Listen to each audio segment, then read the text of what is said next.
My mother-in-law gave me stolen jewelry at my wedding, and I exposed her in front of everyone. The vintage sapphire necklace felt cold against my collarbone, a weight I mistook for significance. My new mother-in-law had presented it to me just before the ceremony, her eyes glistening with what I believed were tears of joy. An heirloom, she'd whispered, fastening the clasp with trembling fingers. Passed down through generations of our family's women. Now it belongs to you. My own mother had passed away years ago, and in that moment, I felt an overwhelming sense of belonging, like I was finally part of something lasting and meaningful. The sapphires caught the afternoon light as I walked down the aisle, and I remember thinking how they seemed to glow with their own inner fire. 6 months later, I would discover that glow came from the fluorescent lights of a police evidence room. The necklace wasn't an heirloom at all. It was stolen property, and my mother-in-law had known exactly what she was giving me. The morning of my wedding started with rain. Not the gentle, romantic drizzle you see in movies, but the kind of relentless downpour that seemed determined to wash away any remaining traces of my independence. I stood at the window of the bridal suite, watching water streak down the glass like tears,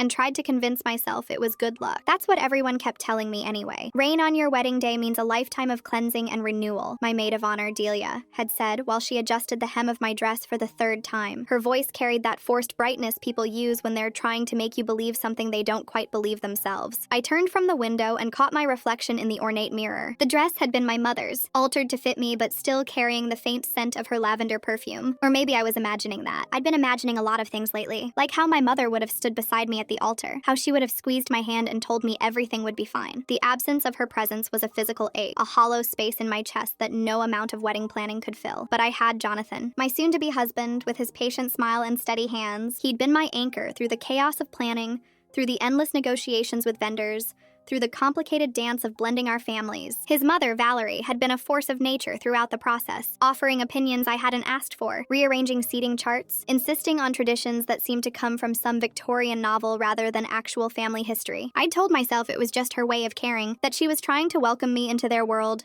I was a fool. The knock came at 8:47 a.m., precisely when Valerie had told me she would arrive. I opened the door to find her wearing a powder blue dress that matched the sapphires she'd told me about weeks ago. "The necklace," she'd said, her voice dropping to a conspiratorial whisper. "It's been in our family for over a century. I've been saving it for the right woman to join our family. You've become that woman, my dear." The words had made me feel something I hadn't felt in years, like I belonged, like my mother's absence was being filled by this new matriarch, this woman who had taken me under her wing. Valerie stood in the doorway now, holding a velvet box that seemed too large for her small hands. The morning light caught the edges of the box, and I noticed a small scratch on the gold lettering. "I know I've kept you waiting," she said, her voice carrying that honeyed tone she used when she wanted something. "But I wanted to give this to you myself, before the chaos begins." Delia made herself scarce, muttering something about checking on the flowers. I watched her go with a flash of panic. I didn't want to be alone with Valerie, though I couldn't have explained why. There was something about her intensity that made me feel like a mouse being studied by a particularly hungry cat. Valerie opened the box with theatrical slowness. Inside, nestled on black velvet, lay the most beautiful piece of jewelry I'd ever seen. A sapphire necklace, the center stone as large as my thumbnail, surrounded by smaller diamonds that caught the light and scattered it across the walls of the suite. The chain was delicate, almost fragile, like spun silver. "It's stunning," I breathed, and I meant it. The necklace seemed to hum with its own energy, like it had stories to tell. I reached out to touch it, and Valerie's hand shot forward, grabbing my wrist. Her grip was surprisingly strong. "Let me," she said, and there was something sharp beneath her sweetness. "This clasp is tricky. It's been known to fall off if you're not careful." She fastened the necklace around my neck, and I felt the weight of it settle against my collarbone. It was heavier than I'd expected. The metal was cold, and I shivered as it touched my skin. "Perfect," Valerie breathed, stepping back to admire her work. "You look like one of us now, like you were always meant to be part of this family." I should have noticed the way her eyes darted away when she said it, should have heard the false note in her voice, the way her words seemed rehearsed, but I was too caught up in the moment, too desperate to believe that I'd finally found a place where I belonged. The ceremony was a blur of white and gold, of smiling faces and well wishes. Jonathan held my hands and promised to love me forever, and I promised the same. The necklace was a constant weight on my chest, grounding me in the reality of the moment. I touched it during the vows, and I could have sworn I felt it pulse with warmth. Afterward, at the reception, I was surrounded by people I barely knew, their smiles plastered on like wallpaper. Their questions: "Where are you going for the honeymoon? Are you planning to have children right away?" feeling like tiny pinpricks against my patience. Jonathan was across the room, laughing with his college friends, and I felt a sudden, overwhelming loneliness in the midst of celebration. That's when I saw her.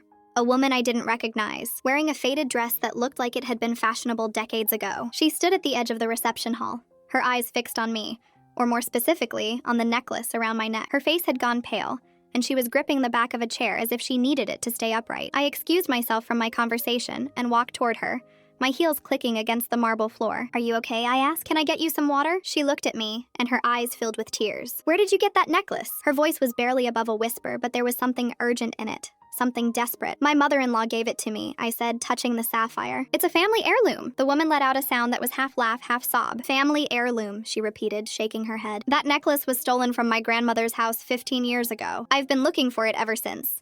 The music seemed to fade into background noise. The laughter of the guests became distant, muffled. I looked down at the sapphire, and suddenly it felt heavier than it had before. Heavier and colder. "What did you say?" I asked, but I already knew. Something in my gut had known from the moment Valerie had fastened the clasp. The woman reached into her purse with trembling hands and pulled out a photograph. It was faded and creased, but I could see it clearly. A woman who looked remarkably like the stranger in front of me, wearing the exact same necklace around her neck. The sapphire seemed to wink at me from the photo, as if mocking my naivety. "My grandmother wore this on her wedding day," the woman said. "She was in a nursing home when it disappeared. We reported it to the police, but we never thought we'd see it again." "I don't understand. How did your mother-in-law get it?" I opened my mouth to answer, but no words came. My throat felt tight, my chest constricted. I could see Valerie across the room, laughing with Jonathan's aunt, her perfect smile firmly in place. The pearl necklace she wore seemed to mock me, the cheap, everyday jewelry she'd chosen for her son's wedding, saving the heirloom for me. "I need to speak with her," I finally managed. "Right now." The woman's grip on my arm was gentle, but insistent. "You have to be careful," she said. "People who steal from the elderly don't just stop. They get bolder, they escalate." I turned away from her, scanning the crowded room for Valerie. She was near the cake now, posing for photographs. Her smile as bright as the diamonds I was wearing. Diamonds that might have been part of a crime scene. An heirloom that had been taken from a vulnerable old woman. My mother had taught me to always trust my instincts. "When something feels wrong," she used to say, "it usually is. Your gut knows things your head hasn't caught up to yet." I'd spent years ignoring that voice, rationalizing away my discomfort, telling myself that Valerie's intensity was just her way of showing love. I was done ignoring it. I walked across the reception hall, my dress trailing behind me, the necklace feeling like a noose around my neck. Guests parted to let me through, their conversations dying as they sensed the change in the air. Jonathan caught my eye from across the room, his smile fading as he read something in my expression. "Valerie," I said, my voice carrying across the space, "I need to talk to you about the necklace you gave me." She turned, and for just a moment her composure cracked. I saw something flicker in her eyes.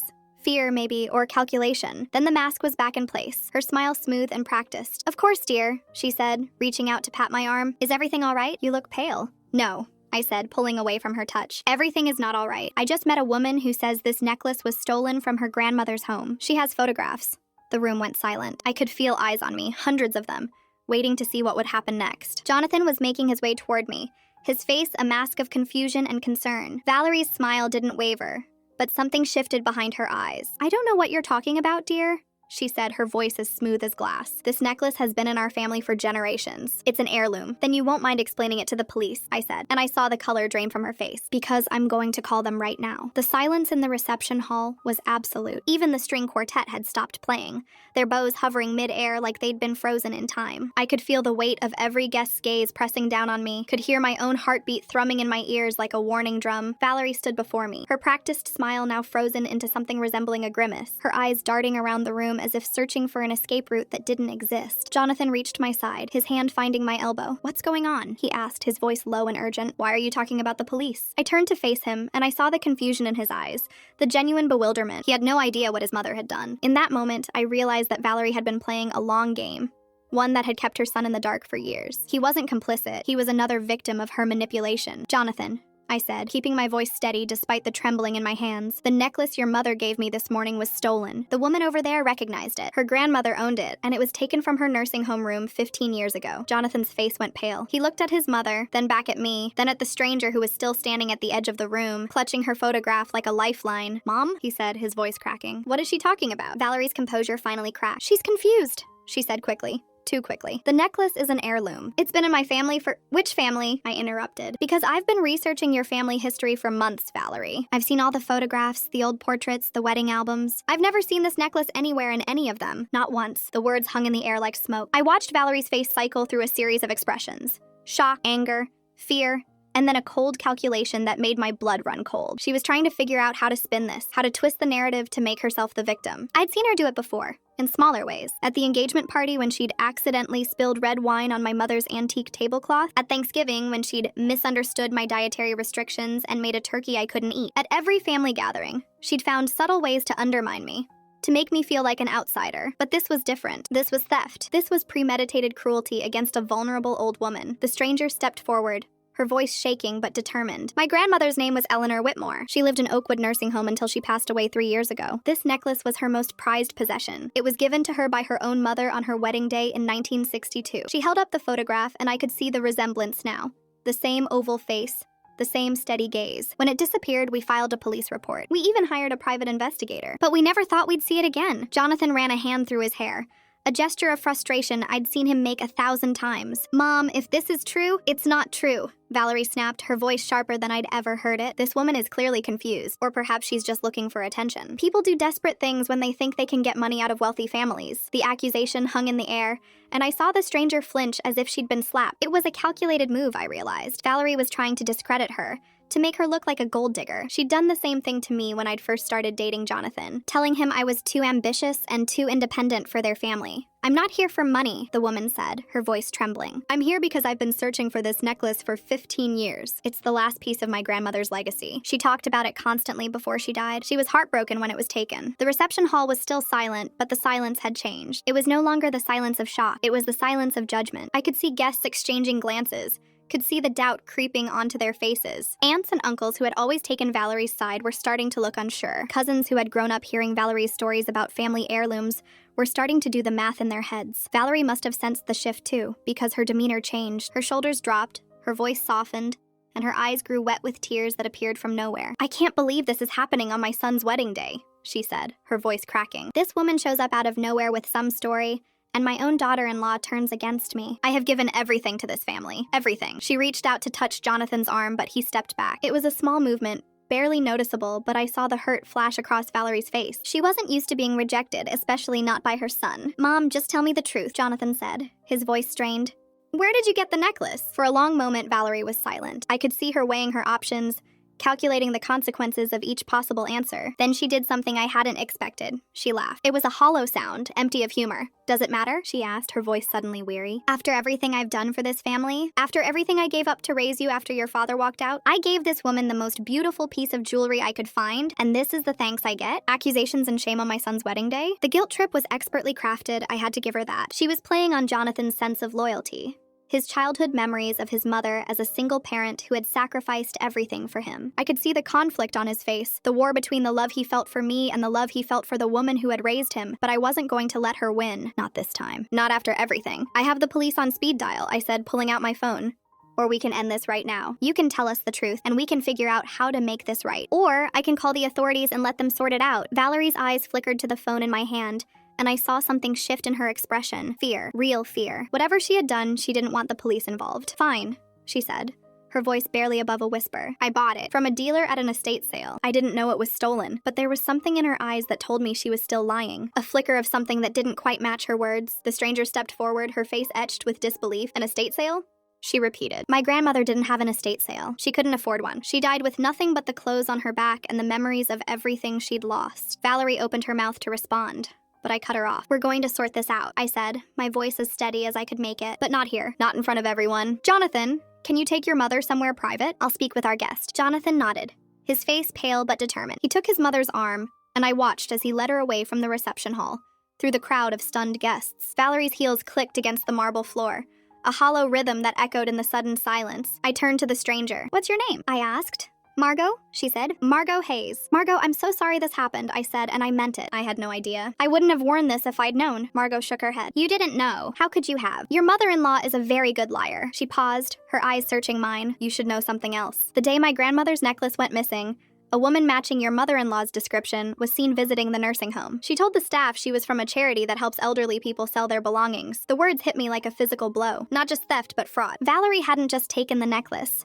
She had manipulated the system, had targeted vulnerable people, had played a role to gain access to their belongings. Were there other items? I asked, my voice barely steady. Other things that went missing? Margot nodded slowly. A few. A brooch, some silverware. Nothing as valuable as this necklace. The nursing home staff thought it was just a few confused elderly people misplacing things. But I always suspected there was more to it. I looked down at the sapphire necklace around my neck, and I felt sick. It wasn't an heirloom. It wasn't a symbol of love or acceptance. It was stolen goods, taken from a woman who had probably spent her final years mourning its loss. Jonathan's going to have to know the truth, I said. All of it. Margot reached out and squeezed my hand. Then you'd better brace yourself, she said, because once that door opens, there's no closing it again. The private room Jonathan had found was a small office off the main hallway, probably used by the venue manager for paperwork. It smelled like stale coffee and old carpet, and the fluorescent lights hummed with an irritating buzz that seemed to drill into my skull. Valerie sat in one of the uncomfortable plastic chairs, her powder blue dress bunched awkwardly around her knees, her carefully applied makeup now smudged from the tears she'd been shedding on command. Jonathan stood by the window, his back to both of us, his shoulders rigid with tension. I closed the door behind me, and the click of the latch seemed to echo in the small space. Margot had agreed to wait in the lobby,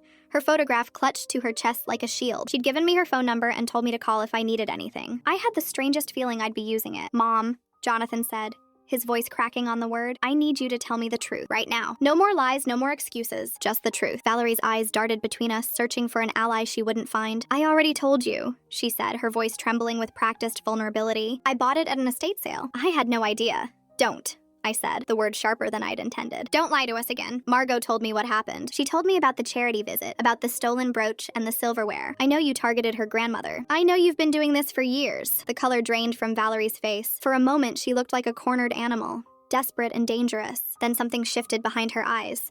The mask cracked, and I saw the person beneath. Not the loving mother-in-law, not the grieving widow, not the devoted grandmother. Just a woman who had been caught and who was trying to figure out how to save herself. Fine, she said, her voice flat and cold. You want the truth? Here it is. I've been doing this for 20 years. 20 years of taking what I needed from people who didn't deserve it. From nursing homes, from estate sales, from auctions. I've built a business on it, a very profitable business. I felt the floor tilt beneath me. 20 years. This wasn't a one-time mistake or a moment of desperation. This was a pattern, a lifestyle, a carefully constructed web of lies and manipulation that had been woven for decades.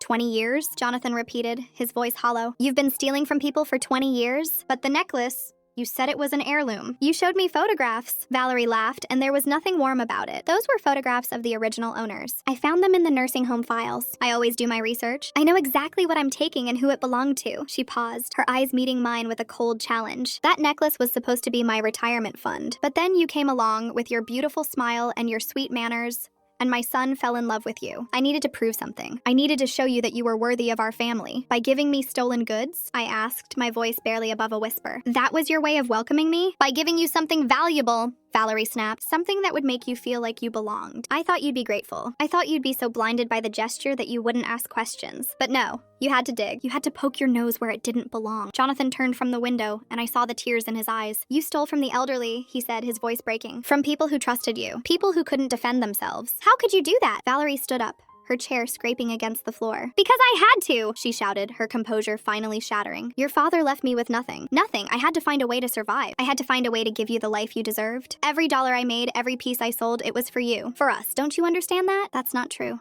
I said quietly. You didn't do this for Jonathan. You did this for yourself, for the thrill of it, for the control. Valerie's eyes snapped to me, and I saw genuine hatred in them for the first time. You know nothing about me, nothing about what I've sacrificed. I know you ruined an old woman's final years, I said, meeting her gaze without flinching. I know you took something that meant everything to her, something she never got back. I know you've been lying to your son for 20 years, and I know that right now, you're still trying to find a way to make yourself the victim. Jonathan stepped between us, his hand reaching out to touch my arm. The gesture was protective, but I could feel the tremor in his fingers. He was falling apart inside, and I didn't blame him. Margot's going to file a police report, I said. And when she does, we're going to cooperate fully. We're going to give them everything we know.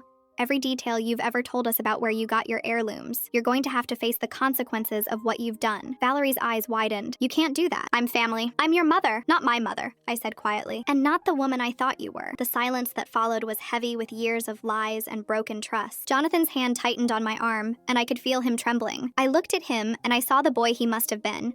The son who had worshipped his mother, who had believed every word she'd said. I saw the pain in his eyes, the devastation of realizing that the person he'd trusted most had been wearing a mask for his entire life. "She's right," Jonathan said finally, his voice steady despite the tears in his eyes. "We have to tell the police. We have to make this right." Valerie's face crumpled, and for a moment she looked old, older than I'd ever seen her. "Jonathan, please. I'm your mother. I raised you. I sacrificed everything for you. Don't you owe me something?" "I owe you the truth," Jonathan said. "And the truth is, you've been lying to me for my entire life. I can't fix that. I can't make it better. But I can make sure you don't hurt anyone else." He took out his phone and dialed a number. I heard him speaking to the police dispatcher, his voice calm and measured, despite the chaos inside him. Valerie stood frozen, her hands trembling at her sides, her perfect mask finally gone. When he hung up, Jonathan turned to me, and I saw the exhaustion in his eyes. "She's going to need a lawyer," he said, "and we're going to need to figure out how to apologize to Margot, to everyone she hurt." I reached out and took his hand. "We'll figure it out together," I said. "That's what being married means." Valerie watched us, her eyes empty, her carefully constructed world crumbling around her. She opened her mouth to speak, but no words came. There was nothing left to say. The police arrived 20 minutes later. I watched as 2 officers led Valerie out of the private room, her hands cuffed behind her back, her powder blue dress still bunched and wrinkled. She walked past the reception hall where our guests were still gathered, past the wedding cake that had never been cut, past the flowers that were already starting to wilt. The guests parted to let them through, their faces a mixture of shock and disbelief. Margot stood in the lobby, and when she saw Valerie in handcuffs, she began to cry. Not tears of joy, just tears of relief. 15 years of searching, 15 years of wondering, finally coming to an end. Jonathan wrapped his arm around me, and I leaned into him, feeling the steady rhythm of his heartbeat against my cheek. The sapphire necklace was still around my neck, heavy with the weight of its history, of Margot's grandmother's grief, of Valerie's lies. I reached up and unclasped it. The chain fell away from my skin, and I felt lighter than I had in months. "It's over," I said, handing the necklace to Margot. "It's finally over." Margot took the necklace, her fingers trembling as they touched the sapphires. "She never got to see it again," she whispered. "She died wondering where it was, thinking she'd lost it somehow." "I'm so sorry," I said, and I meant it. "I wish I could have known. I wish I could have done something sooner." Margot shook her head. "You didn't know. And when you found out, you did the right thing. That's more than most people would have done." We stood together in the lobby of the venue, watching as the police car pulled away. The rain had finally stopped, and a sliver of golden light was breaking through the clouds. My wedding dress was wrinkled and stained, my makeup was ruined, and my new husband's mother was on her way to jail. And for the first time that day, I felt like everything was going to be okay.